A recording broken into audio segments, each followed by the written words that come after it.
Hi everyone, मेरा नाम निकिता सिंह है and this is my first open mic.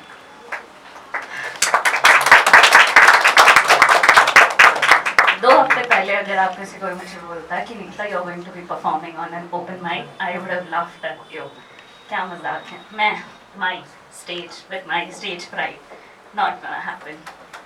But then I thought, just in case कभी मैं गई open mic में तो मैं किस बारे में बात करूँगी?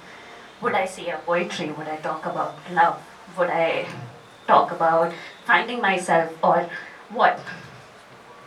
After thinking a lot of time, I thought कि क्यों ना एक सवाल का जवाब पूछा जाए सबसे. एक सवाल जो मेरे जहन में बहुत वक्त से था. क्या होता अगर हम कभी रुके ही ना होते? मुझे आज भी याद है वो पहला दिन. बारिश हुई थी, पेड़ कुछ ज़्यादा ही हरे लग रहे थे, रास्ते पे पानी जमा था, हवा में मिट्टी की खुशबू थी. और पता नहीं क्यों उस दिन दुनिया बहुत खूबसूरत सी लग रही थी. और पता नहीं क्यों दुनिया बहुत खूबसूरत सी लग रही थी. और शुक्र है उस दिन मैंने मुड़कर तुमसे ये नहीं कहा कि मुझे तुमसे प्यार है. उसके बाद कितने दिन आए, क्लासरूम वही बेंच वही हंसी. कभी तुम मुझे छेड़ते, कभी मैं तुम्हें छेड़ती. कभी अपनी क्रश की बातें करते हैं और मैं बस तुम्हें देखती. कभी तुम देख लेते तो मैं अपनी नज़रें हटा लेती और शायद तुम समझ गए थे. शायद पूरी क्लास समझ गए थे, बस मैंने ही कभी कुछ नहीं कहा. और पता है उस वक्त मेरा प्यार कितना साफ था. उसमें उम्मीदें नहीं थी, डिमांड नहीं थी, फ्यूचर नहीं था. वो तो सिर्फ एक एहसास था, बस मेरा एहसास. साफ, मासूम, पूरा और बस मेरा. फिर एक दिन तुमने मुझसे पूछ लिया, क्या तुम मुझे पसंद करते हो? और मैंने कहा नहीं, बिल्कुल नहीं. झूठ बोला था. इसलिए नहीं कि मुझे डर था, बल्कि इसलिए क्योंकि कुछ एहसास लफ्ज़ों में आ जाते हैं सो टूटने से लग जाते हैं. लेकिन उम्मीद भी बहुत बुरी चीज़ है. मैंने भी शायद में जीना सीख लिया था. शायद मैं ही तुम्हारा क्रश हूँ. शायद तुम कहने वाले थे, शायद इसीलिए तुमने पूछा. शायद. और कभी कभी दिल टूटना एक ना से शुरू नहीं होता. कभी कभी वो बस एक शायद से शुरू होता है. फिर मैंने भी तुमसे कह दिया, पसंद हो तुम मुझे. तुमने मना कर दिया. और अजीब बात बताई, उस दिन भी मेरा प्यार टूटा नहीं. वो वैसा ही था, साफ, मासूम, पूरा, बस मेरा. फिर तुम वापस आ गए. तुमने कहा रिलेशनशिप ट्राई करते हैं. मैंने भी हाँ कह दी और तुम चले गए. फिर वापस आए, एक हफ्ते ठहरे, फिर चले गए. फिर आए, फिर चले गए, फिर आए, फिर चले गए. और हर बार तुम्हारे लौटने से एक उम्मीद सी वापस आ जाती. और हर बार तुम्हारे जाने से मेरे दिल का एक हिस्सा भी तुम्हारे साथ चला जाता. एक दिन तुम रुक गए. 5 साल.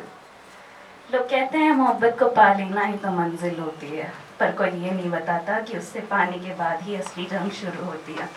वो जंग जो सबसे लंबी होती है. उस दिन समझ आया मेरा प्यार बस मेरा नहीं था. उसमें उम्मीदें आ गई थीं, ख्वाहिशें आ गई थीं और सबसे खतरनाक कहानियाँ आ गई थीं. वो कहानियाँ जो मैंने कभी लिखी नहीं थी, बस सोची थी. अब मेरा प्यार साफ नहीं था, मासूम नहीं था, पूरा भी नहीं था, क्योंकि अब वो बस मेरा नहीं था. तुम पूछते थे मैंने सब कुछ तो किया, फिर प्रॉब्लम क्या थी? प्रॉब्लम ये नहीं थी कि तुमने वो सब किया जो मैंने कहा. प्रॉब्लम ये थी कि मुझे वो कहना ही नहीं था. प्यार याद दिला कर नहीं मांगा जाता, प्यार तो बस समझा जाता है. और एक दिन मैंने खुद से पूछा, मैं इतने सालों से किस चीज़ के लिए लड़ रही हूँ? तुम्हारे लिए या उस सपने के लिए जो सिर्फ मेरे दिल में था? 1 साल लग गया सिर्फ ये मानने में कि मुझे जाना चाहिए.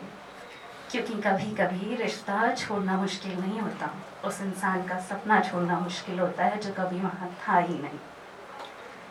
और आज भी कभी कभी सोचती हूँ क्या होता अगर हम कभी रुके ही ना होते, अगर तुम कभी वापस आए ही ना होते, अगर मैंने कभी हाँ कही ही नहीं होती और तुम बस एक खूबसूरत सी याद बन के रहते.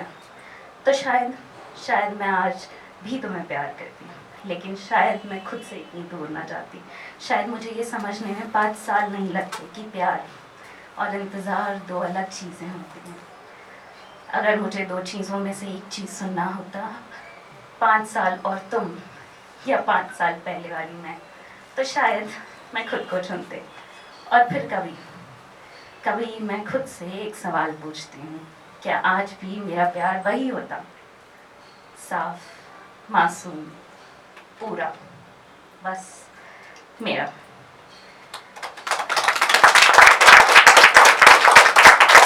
शायद शायद कुछ प्यार अधूरे नहीं होते, बस हम उसे पूरा करने की जिद में पड़ जाते हैं। इसलिए आज फिर मैं एक सवाल खुद से पूछती हूँ, क्या होता अगर हम कभी रुके ही ना होते।